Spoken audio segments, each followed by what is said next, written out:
Have you ever wondered what it would actually take to build something as legendary as Noah's Ark? It's a story many of us know, but let's dive into the sheer scale of this monumental construction project, going beyond the storybook pages and into the gritty details of ancient engineering. It all begins with the divine instruction, a blueprint from the ultimate architect for a vessel of unprecedented size. The command was clear: build an ark to save a remnant of life from a world-altering flood. But this wasn't just any boat. This was a colossal undertaking, a project that would test the limits of faith, endurance, and human ingenuity. The task was not just to build a ship, but to build a floating sanctuary, a self-sustaining world designed to withstand the most powerful storm in history. Imagine the weight of that responsibility, standing on the cusp of a project that would consume years, if not decades, of your life. The world around you continues as normal, while you are tasked with a job that seems impossible, even insane, to onlookers. This is where our story of construction begins. The very first step: sourcing the materials. The blueprint called for one specific type of material: gopher wood.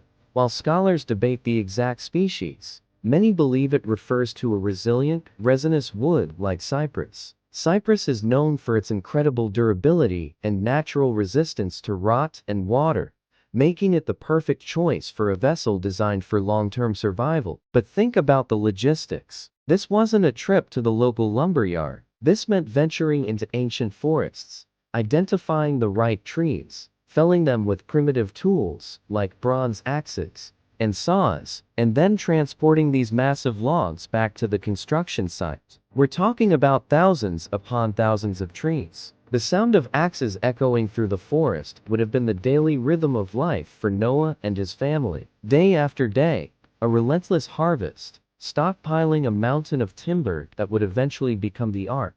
Alongside the wood, another crucial element was needed: pitch, or bitumen. This natural, tar-like substance would be the ark's ultimate defense against the water, a sealant to make the vessel watertight. Gathering it meant finding natural asphalt seeps, scooping up the sticky black goo, and heating it in large cauldrons, a smoky, messy, but absolutely vital job. With the raw materials gathered, the real engineering challenge began. The dimensions were precise and divinely ordained: 300 cubits long, 50 cubits wide, and 30 cubits high. Now, a cubit was an ancient unit of measurement, roughly the length from an elbow to the tip of the middle finger, about 18 inches or 45 centimeters. So let's do the math. 300 cubits long is 450 feet, or about 137 meters. That's 1.5 football fields. 50 cubits wide is 75 feet, or 23 meters. And 30 cubits high is 45 feet, or about 14 meters,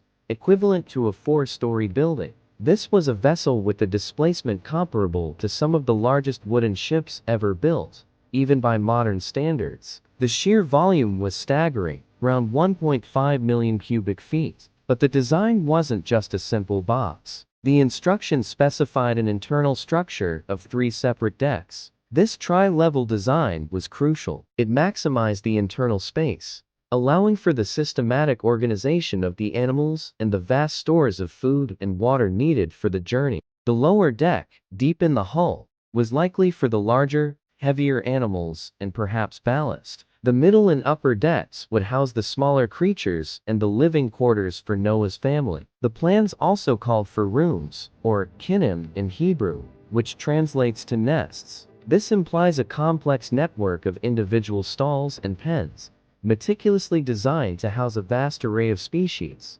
Imagine the intricate framework required to support these 3 massive floors, all loaded with the weight of countless animals. It was a masterpiece of structural engineering, long before the age of computer-aided design. Then came the long, arduous process of construction. This wasn't a weekend project. It likely took decades. The first major phase would be laying the keel, the foundational beam of the ship, a massive timber that formed the spine of the entire structure. From there, the colossal ribs of the ark would have been raised, one by one, creating the skeletal frame of the hull. This would have required immense physical labor, using ropes, levers, and perhaps ramps to hoist the heavy, hand-hewn beams into place. The air would have been filled with the sound of hammers, the groan of wood, and the shouts of a family working in perfect coordination. As the massive frame took shape, a critical design element had to be integrated: a ventilation and light source.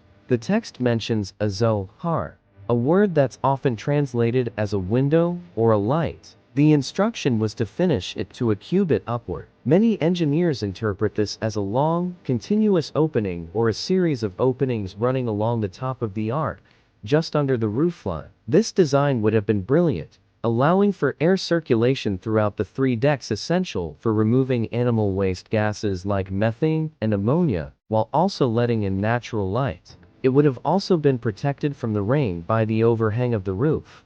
A simple yet effective solution to a complex problem. Without this ventilation, the atmosphere inside the ark would have quickly become toxic and unlivable. It's a detail that shows the incredible foresight embedded in the ark's design. Finally, the finishing touches. With the main structure complete, the massive task of planking the hull would begin. Thousands of gopher wood planks, each carefully shaped and fitted, were attached to the frame to form the outer skin of the ark.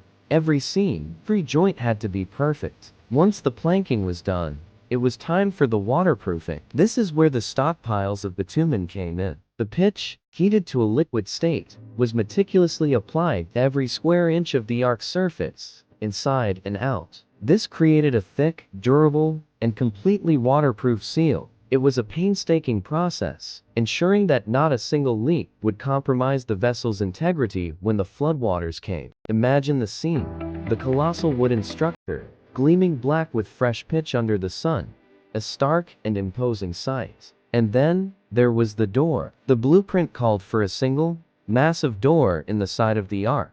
This wasn't just an entry point, it was the only entry point. Its construction would have required incredible precision to ensure it fit snugly into the hull, strong enough to withstand the immense pressure of the floodwaters. When the time came, this door would be sealed, symbolizing the final separation between the world that was and the world that would be preserved. And there it stood. After years, perhaps a century of labor, the ark was complete. A colossal, 3-story vessel of gopher wood and pitch, resting on dry land.